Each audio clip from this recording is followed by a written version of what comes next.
Okay, hello everyone. I thought instead of knitting on my own in the evenings, I would record me talking about some things to do around kind of anxiety, panic disorders and things that I'm sort of thinking about at the moment. Yeah, so I thought I would talk about a holiday that I went on in 1995. So if you imagine me, 1995, I was 15, turning 16. I'd just done my GCSEs.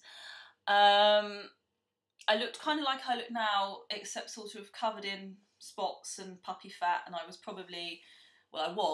wearing either a Red Dwarf t-shirt or a t-shirt with Adrian Edmondson here and Rick Mail here, and bottom kind of written there because I'd been on the tour. It gave their faces a bit of a kind of 3D, not very much, but a bit of a 3D dimension. Anyway, yes, so I was 15, turning 16, I'd just done my GCSEs, and I was spotty and horrible, and my mum said to me, oi you, do you want to go on holiday? And I thought, oh, no, I don't want to go to Dorset. We always went to Dorset. I don't want to go to Dorset again and go to Poole Park and go on the toy train and, you know, wander around the beach being all angsty. I just want to stay in Haringey. But no, it wasn't Poole. It wasn't Dorset at all. And it wasn't with my parents, which was rock and roll. My mum said, you can go abroad. We'll pay for you to go on a the foxes are woofing. Yeah, we'll pay for you to go on a plane and go abroad. And I was like, bloody hell, this is brilliant. It's my first holiday on my own. And I started thinking about where I'd like to go. But of course, when you're 15, everything has a condition. And the condition was I had to go and stay with one of our relatives. There was a mass debate. There was a big debate about where I would go. So the first one to be discussed was Cecile, cousin Cecil in South Africa. Now I first met Cecil that I could remember when I was 8, and he was over here, and I'd met him at my grandparents' house, my dad's parents, and before I'd gone to Redbridge to see him, I'd been to an after-school club that I used to go to. Now, you probably know the Scouts and the Brownies, and at that time anyway, I don't know about now, but they were very, very Christian, and you had to sort of say that you loved Jesus and Lord Baden-Powell and all that kind of stuff.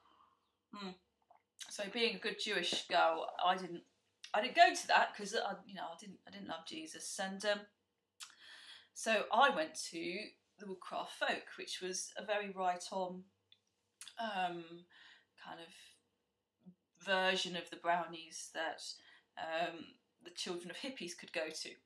And so I turned up at my grandparents in my Woodcraft Folk shirt with the little logo here and the badges down the side, and I was 8, and I was very chuffed to be in the Woodcraft Folk. And I met Cecile, and he said, oh, what's this you have to imagine it's in a South African accent because I can't do one. But yeah, what's this shirt that you've got? And I said, oh yeah, no, it's this after school club I go to. It's really good.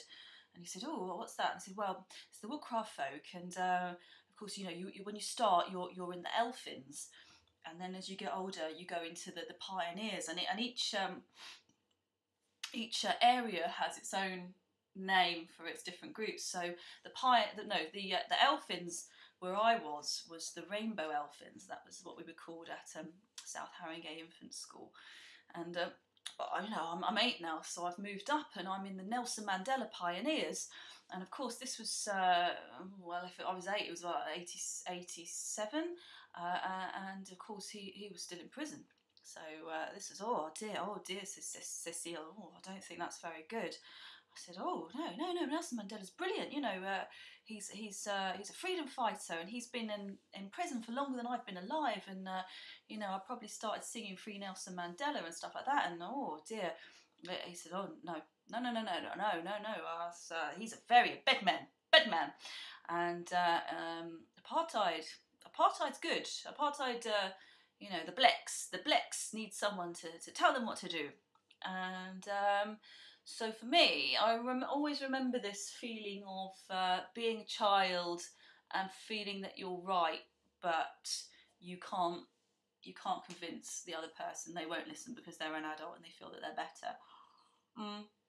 Anyway, so yeah, I didn't go to Durban with Cecil, even though I think apartheid had finished by then and he'd possibly changed his tune. But so the next possibility was Carol in New York.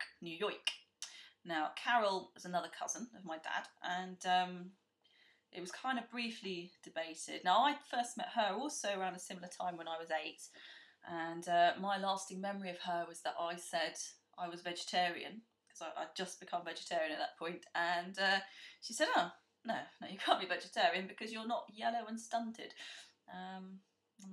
Anyway, and I've had that same feeling of, but I am. And I probably hadn't been vegetarian long enough to be yellow and stunted. But anyway, I wasn't vegetarian, but she was an interesting lady, and I really wanted to go to New York and stay with her.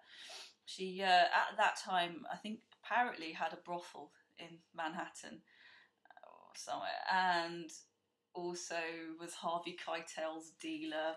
I don't know, all these stories about her, but she sounded cool, and I thought, yeah, that's where I want to spend my summer. My first summer of my 16th summer, that's where I want to be, you know, with a brothel madam in New York. But as soon as this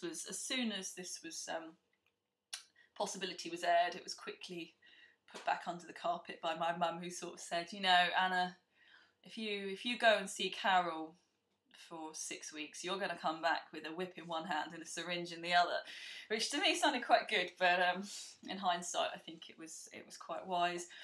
Yeah, I don't know if she really had a brothel or not. Possibly, she doesn't have one anymore because when Mayor Giuliani cleaned up New York, he also cleaned up Carol, apparently. And my parents went over there.